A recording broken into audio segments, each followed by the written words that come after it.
Yes, how are we all? I hope all is well. My name is Sachin, and this is the Total Cricket Podcast, Episode 3. So, just a few quick things. If you want to check out the podcast, there's the links to all our platforms.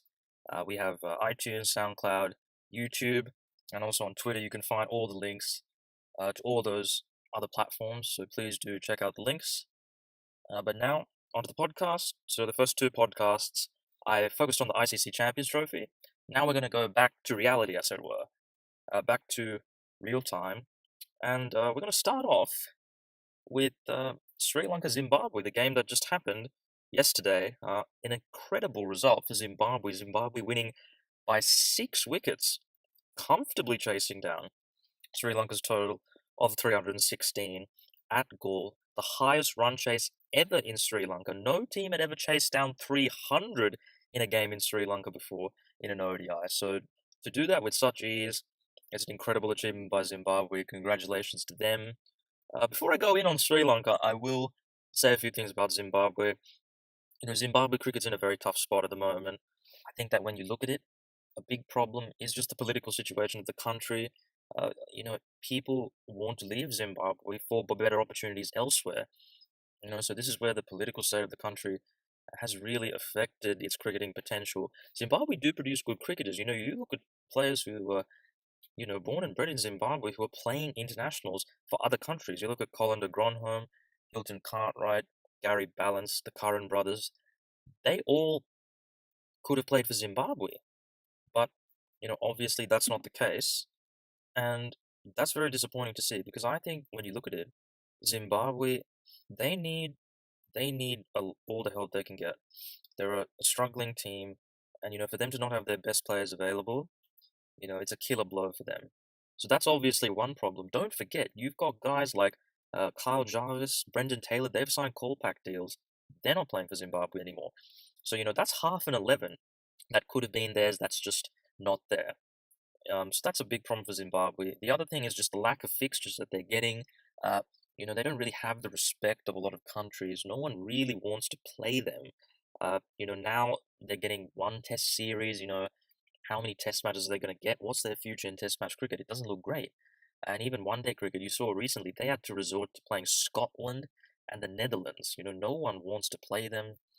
They've played Afghanistan recently. The full members just aren't having any of that Zimbabwean pie. But obviously, a lot of that is due to the fact that Zimbabwe are not going to generate any revenue for any of these countries, really. And, it's a big problem for Zimbabwe because when you look at a team that is so inexperienced, for them to be playing against associate nations the most of the time, it's hard to see them improving that much. It's really a catch-22 situation for them. They're not winning games, so they're not getting the exposure they need. But at the same time, you need that exposure to improve. I think Bangladesh is a big case in point. They've had that exposure for so many years, and now they're finally getting to that level. And, I do feel sorry for Zimbabwe. In my honest opinion, this result, I feel, is more of a blip rather than, hey, things are changing for the better for Zimbabwean cricket. But, I think with Heat Streak at the fore, Lance Klusen, the batting coach, Makai Antini, the bowling coach, Tatenda Taibu steering the ship from behind the scenes, they've got some good personnel in there. It's up to the ICC to really help them. The new financial model actually doesn't give Zimbabwe as much as any of the other, full members that were full members prior to obviously the recent Ireland and Afghanistan full membership approvals, which is tough for Zimbabwe. But I think the biggest thing for them is going to be financial stability for a lot of these players and keeping them. How that is going to happen, I don't know. The ICC probably needs to help them, but as we all know, the ICC, it really favors the big boys. It doesn't really care for its smaller teams. Otherwise, it would do more to expand the game. But I don't think they have any interest in growing the game. You can talk the talk, but they never walk the walk in that regard. So, I hope Zimbabwe cricket can take something from this. We'll see how the rest of the series go, but my feeling is this is just a blip for them. Going on to Sri Lanka, look, what can I say? It's comical, the state of affairs in Sri Lanka. After the Champions Trophy, you had the sports minister coming out and saying the players are completely unfit. Marlinga, basically talking about him in very disparaging terms in response. And it really sums up the culture. It's a scapegoat culture. No one wants to take blame, and people seem to always want to air that to the public. There's no sense of, hey, maybe this is going to cause some sort of problems internally. Let's keep this on the down low. That never seems to be in the thought process. Look, I think the player fitness isn't great, but I also think the sports minister just talking that kind of rubbish is not going to do anything. So I think both are in the wrong. The whole suspended, ban is a bit ridiculous. It's such a half measure. It's such a cop out. It's a 1 year ban for Marlinga if he does anything to infringe on his contract agreements in the next 6 months. He's going to get that ban. But if he doesn't, he just goes away. To me, I don't understand really what their thought process is. They could have gone all in, or they could have just done nothing. Why did they have to do this weird half measure? That I don't understand. But I don't understand a lot of things about Sri Lanka cricket at the end of the day. So really, what I would take from that is that yes, the fitness levels are not good enough. And the funny thing is that Marlinga is really the biggest culprit. Marlinga is, I mean, look at his belly, man. I mean, when you think, oh yeah, this guy's a sportsman, yeah, no, you don't. You think this guy is some average Joe off the streets. He does not look like a sportsman. It's absolutely ridiculous how unfit some of these players are, and I think that does really cause some of the fielding problems. Because being out on the field for 50 overs, concentrating, being able to run for several hours in short bursts, you need to be fit, and also to cover the turf, just not just general fitness, but general athletic ability to cover short distances seems to be lacking in a lot of players. We saw in this game 3 catches were dropped. Lasith Malinga, we know, I love Lasith Malinga. He's been a great servant to Sri Lanka cricket, but ultimately, the guy has always been a shocking fielder, absolutely ridiculously bad fielder. And, well, that was proven again yesterday.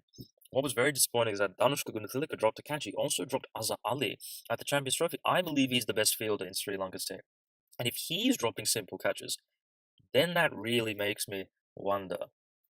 I think that there is something more to this. Sri Lanka are more talented than Zimbabwe. To get beaten quite comfortably in the end, I think a lot of it may have to do with the Graham Ford dismissal. Look, however you want, SLC spun it in a way that made them look good. Graham Ford was sacked. That's the truth. He was sacked. You saw Alan Donald coming out with a tweet that basically insinuated that. It's pretty clear that he was sacked. Basically, I think that the whole, oh, it was Graham Ford saying, hey, Asanka Gurusing's role as the cricket manager is sort of interfering into my role. It's sort of overlapping. I want a bit more control. That's a load of rubbish. The fact that it was amicable, I don't think so. Look, I think the board have just basically looked for that scapegoat. They've found the scapegoat. Graham Ford seems like a very intelligent man, a very calm, collected personality with a lot of intelligence from what I've seen in his interviews. And I think he's a good coach. Kumar Sangakkara, who we know is such an intelligent person, he talks very highly of him. And you see, I think it's quite interesting to note that if you look on Twitter, Mahela Jayawardene and Kumar Sangakkara talk in very disparaging terms about the board. They're very, maybe not direct about it, but they do really voice their concerns about the board and their bizarre methods.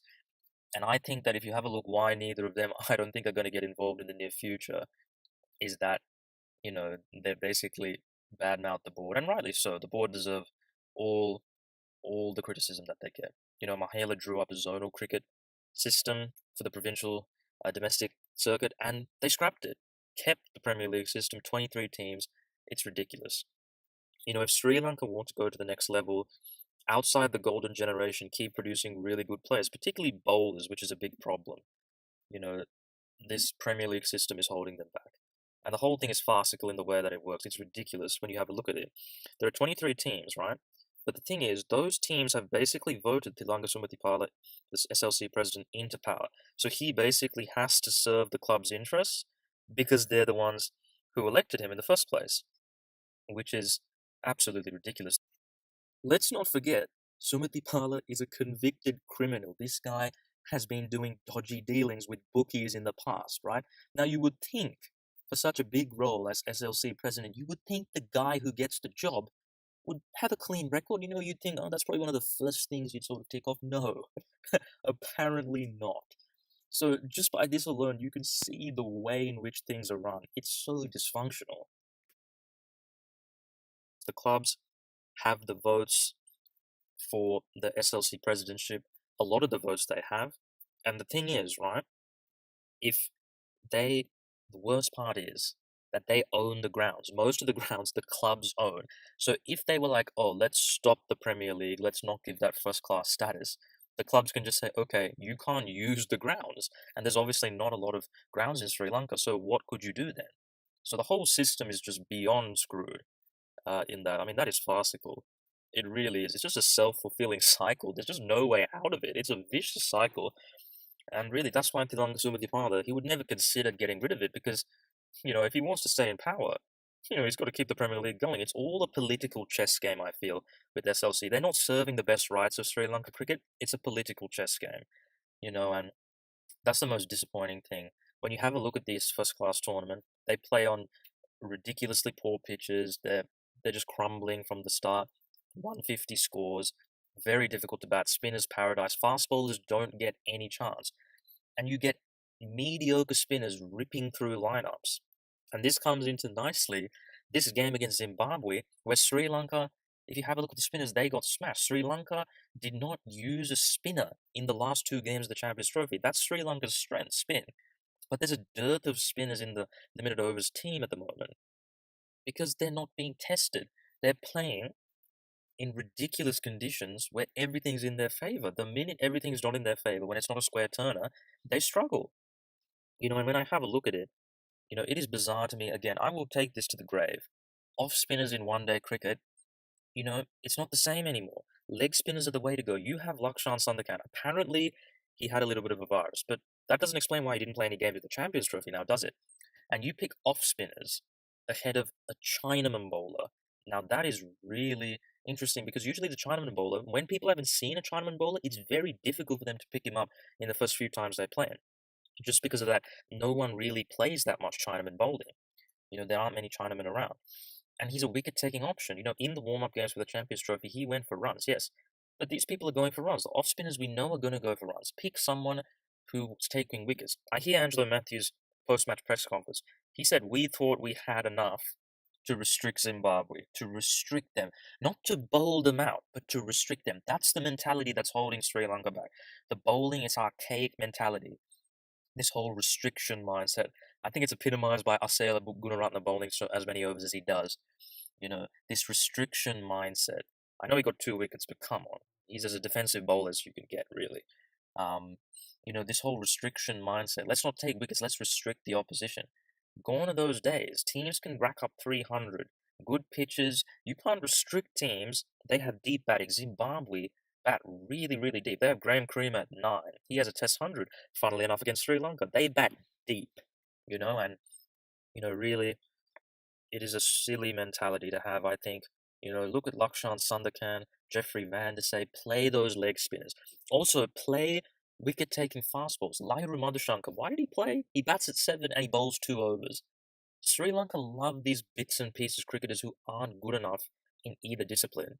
It really boils my blood. Pick bowlers. Pick bowlers. Proper bowlers. Dushmantha Chamir is in the squad. Why didn't he play? I thought a better option in the all-rounder position would have been Wanidu Hasaranga. He's a leg spinner. He hits hard and he feels well. To play Madhushankar ahead of him, just a military medium player who can, occasionally, hit a few meaty blows, but hasn't showed the consistency that Hasaranga has. It really irks me. The selection always makes you wonder with Sri Lanka, but yeah, at the end of the day, Sri Lanka cricket, I still stand by the fact that the batting lineup is very talented. You look at Kusal Mendes, the second fastest Sri Lanka to get to 1,000 ODI runs. What a magical player he is. Upul Taranga, I think, is the bandage of Sri Lanka cricket. If you want to fill a gap, if you want to plug a hole, hey, Upul Taranga's the man. I do feel sorry for him a bit because he does get moved around a lot. But at the end of the day, I don't think the batting's the problem. It needs more consistency, but there's a lot of talent there. The bowling, the mindset, the fielding, the off-the-field issues, it really is a bit of a disaster with Sri Lanka cricket. As I said, I don't see things getting better for a long time. I think Sri Lanka cricket is going to struggle for many years ahead. But we will see. I still expect them to win this series, but the warning signs aren't great. I thought losing games against Bangladesh at home was a bad sign, but this is Zimbabwe, who are virtually an associate level team. at the moment. It's real alarm bells. Special mentions to Solomon Mire, who got his first ODI 100. Funnily enough, he has an Australian accent. He has played a lot of club cricket in Australia, and it is very interesting. They were able to lure him back, actually. One of the few players Zimbabwe were actually able to bring back to Zimbabwe. Good on him. Sikandar Raza, he played well. Sean Williams is a class player. Sikandar Raza seems like a great guy, really good team player, nice character. I like him. I like him a lot. I think they've got decent batsmen. Peter Moore is also a talented player. I think they have something about them. I think the bowling, they rely a bit too much on the part-timers, Williams, Raza, and Mire. I think they back quite deep, maybe, because they do have Malcolm Waller and Ryan Burr, two batsmen at 7 and 8. Maybe they could get in another bowler just to strengthen that, because otherwise they're going to have to chase 300 plus a lot in this series. But apart from that, I think it's a wonderful result for Zimbabwe. Congratulations to them. And yeah, I look forward to the second ODI in a day's time. Now, that brings us to our next item to discuss, and that is the India-West Indies third ODI. A very, very comfortable win for India. Ajinkya Rahane with a 50, Mahendra Singh Dhoni with a 50, Kedar Jadhav at the end blazing a few, and then, well, they just simply subsided, didn't they? Absolutely subsided, and the spin wreaked havoc for India. Kuldeep Yadav and not Ravindra Jadeja, he didn't play. Sorry, Ravichandran Ashwin. They wreaked havoc, and the West Indies, as usual, feeble with the bat. Very disappointing for the West Indies. What I have to say is that these pitches are not helping the West Indies. What is going on with the Caribbean pitches? They play on slow, low turners. You see other teams making the home advantage really count. And then you have the West Indies who are putting out slow, low turners against subcontinental teams. Yes. How outrageous does that sound in this modern day where home advantage is, really abused? It is absolutely it just dumbfounds me really that the West Indies continue to make wrong decisions everywhere. The team is really very weak. It is very weak. That batting lineup is very weak. Shea Hope has a bit of talent. Evan Lewis has a bit of talent. I think Jason Alder is very talented, and he's their number 7 for goodness sake. I think Jason Alder is blossoming into a good cricketer, but it's difficult for him. He's having to carry this team as the captain, thrust upon him the captaincy at such a young age. Really, completely inappropriate. Really, he should have been able to develop. But he's a good cricketer. They're missing Shannon Gabriel. He's turned into a good bowler, so that is a big blow. But apart from that, the West Indies just aren't producing a lot of great players. And against a team like India on these kind of conditions that are basically home conditions to India, you're going to get dealt with. Guys like Jonathan Carter, what is that? Kyle Hope, who they brought in from the domestic circuit. Anyone they bring in from their domestic system, I just think, dude, this guy is completely out of his depth. A lot of these players they just do not cut it. Jason Mohammed, he had one good innings against England. Now a string of failures. Roston Chase, been fantastic in the test, hasn't quite converted that yet into the ODIs. It's just exasperation with the West Indies. I'm very disappointed with how things have gone. Darren Bravo, that whole situation, and obviously we all know the 2020 mercenaries, as it were, that do not play for the West Indies anymore. The West Indies cricket is cannibalizing itself. I think the board does itself no favors. They just have such a big ego, the boards. Anyone comes out against them, you don't get a contract. Yep. Yeah, you can't play anymore. They're cannibalizing cricket. The board aren't doing the right thing. The players are like, hey, they're going to speak up. The board are like, nope, nope, nope. You're gone. You're sacked. It's absurd. It's absolutely ridiculous. The other thing is obviously the West Indies players. I think that when you look at it, I honestly think that some of them, I don't think the heart is necessarily in the West Indies. You look at what Darren Bravo said, he genuinely said he wasn't enjoying playing for the West Indies recently. And if he's thinking that, I'm wondering how many others are thinking that. And don't forget, I think the other thing that's absurd is the rule that the WICB has that you have to play in the domestic tournaments to be considered for a spot in the national team. That's unreasonable in the age of domestic 2020 leagues where the West Indies Cricket Board don't really offer a competitive wage compared to these other nations. When they can earn that money in US dollars in, a couple of weeks in these domestic 2020 leagues, why would they slog it out in, the Caribbean domestic tournaments that, obviously the CPL is going to offer some money, but the 50 over regional competition and the first class system, why are they going to slog it out in that for minimal pay? They need to realize, they need to wake up and smell the roses. This is the modern world we live in. And now particularly with the fact that they're going to have to go to the 2018 qualifier for the 2019 World Cup, they're going to want their best team available. So they really need to slacken that rule. But look, the West Indies, to me, I think that the damage is irreversible, irreparable for the most part. I mean, they could get a little bit better, but I think the glory days are gone. It's very difficult to see it back to that for that to come back. It's sad, the West Indies bring so much color to the game, the flair, the dancing, much like Pakistan. World cricket without a good West Indies, it's just not the same. So I really hope things get sorted out with the West Indies, but ultimately, I don't have high hopes. I really don't. I don't think they'll win a game against India. They really are in the mire. As for India, well, I think the biggest talking point of this series is actually the whole Kumble Kohli saga. Now, look, I'm not here to make sweeping judgments on that. We don't know the inner workings. I think it's very unfair to make claims when we do not know what happened behind closed doors. But obviously, with Virat Kohli coming out and saying after Kumble left, I respect Anil Kumble as a cricketer. Now, that to me is a coded way to say, well, as a coach, I don't respect him. Only as a cricketer, obviously Virat Kohli, PR, big public figure. He's not going to come out and directly say it, but he was indirectly saying, yeah, something did go on. So I think we can say that something did happen. Who was at fault? What happened? Reports of Kohli had these demands, or Kumble sort of intimidated some players. Look, those sort of things are, they're rumors for a reason. They're very difficult to really prove. I think that India really, I don't think they're going to get faced by this. I think with Virat Kohli at the fore, there's an aura about them. There's a calmness about them. Virat Kohli at the start of his career, I think a little bit petulant.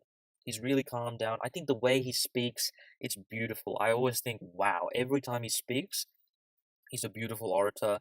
He's a very sensible guy now. He's really matured. I think under him, they'll have absolutely no problems. This is just a small bump in the road. And yeah, it'll be interesting to see who their new coach is.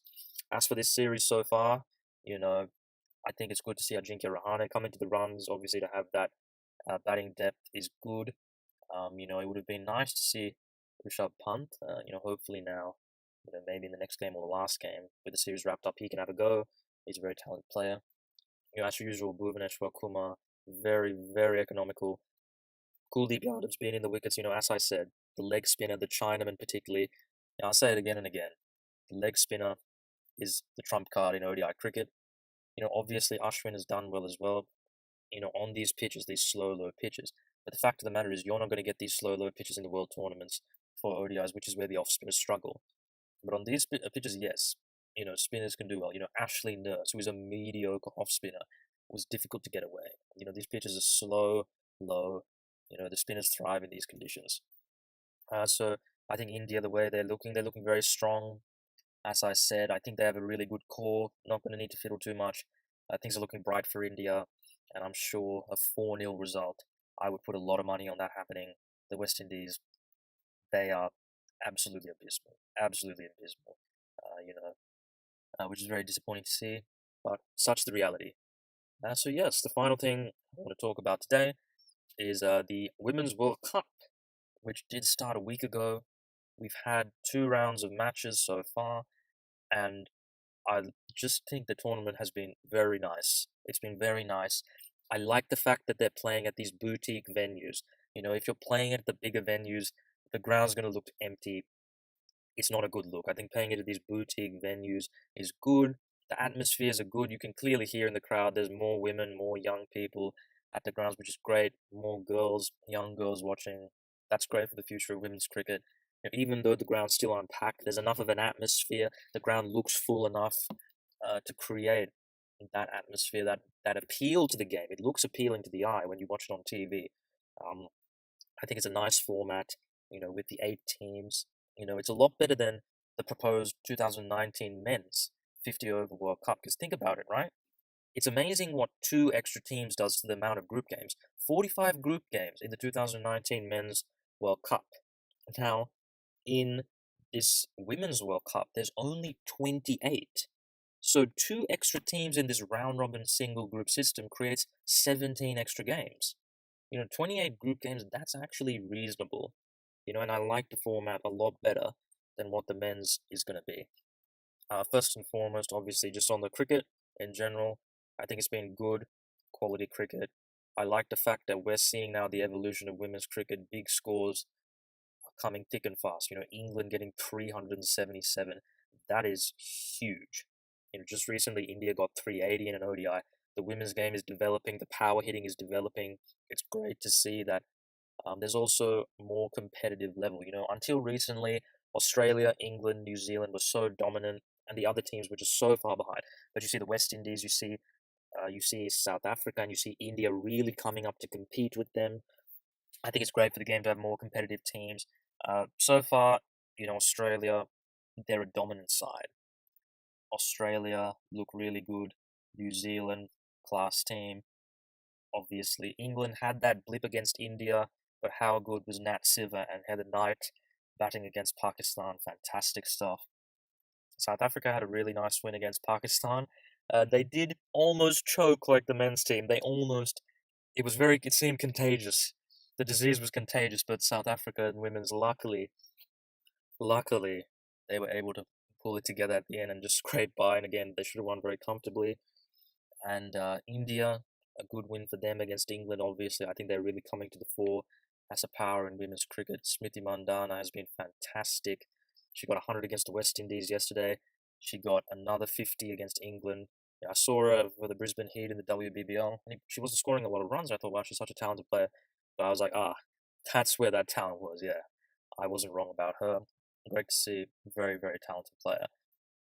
I look at the outstanding players. Meg Lanning, fantastic player. Best batsman in women's cricket. Scored a beautiful 150. It's great to see that these girls are hitting with such power. There's a lot of sixes being hit.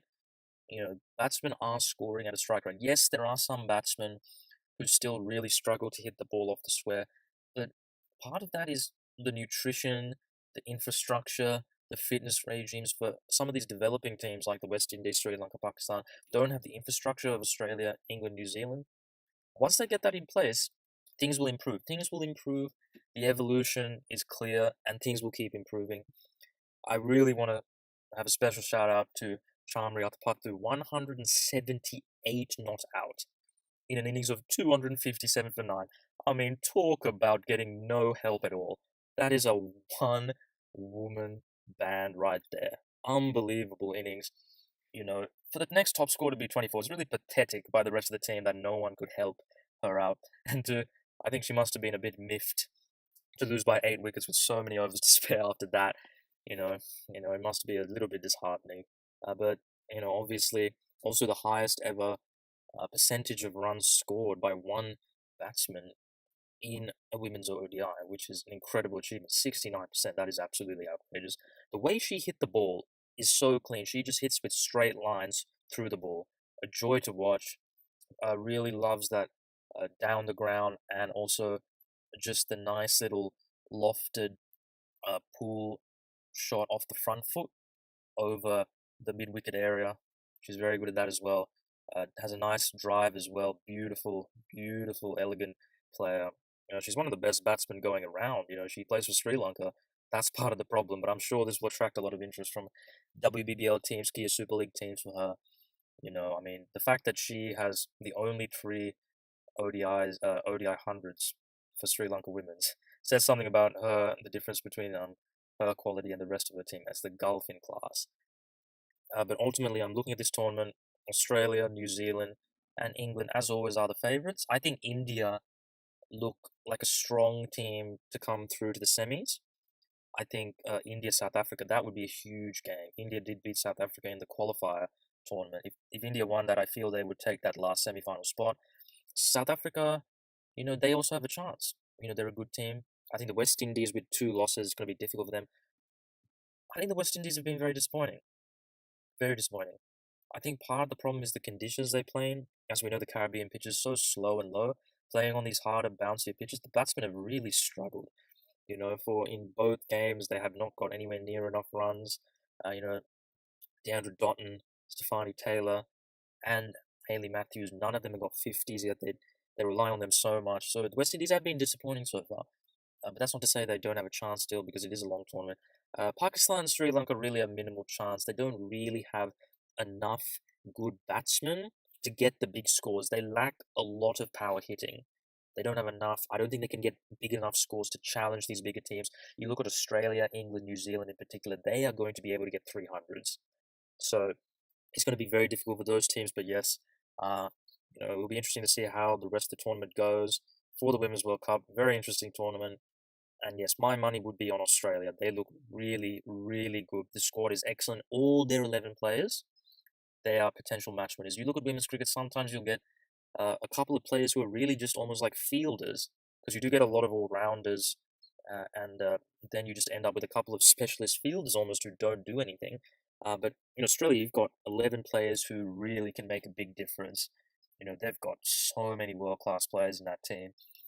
They can chase down anything, I believe. So, I think that they are going to be the favourites for the rest of the tournament. But I think England, also New Zealand, they're going to be there and thereabouts. India, you never know. They have potential as well. So, yes, I'm looking forward to the rest of the tournament. But yeah, that is all for today. I hope you enjoyed the podcast. Next podcast, we will continue to look at these series as well as the South Africa-England series, which is coming up. And I believe that one will be on Monday. So I hope you tune into that. You can check out all the links to iTunes, YouTube, SoundCloud, wherever they may be, in the appropriate place. Twitter, all the links are posted there.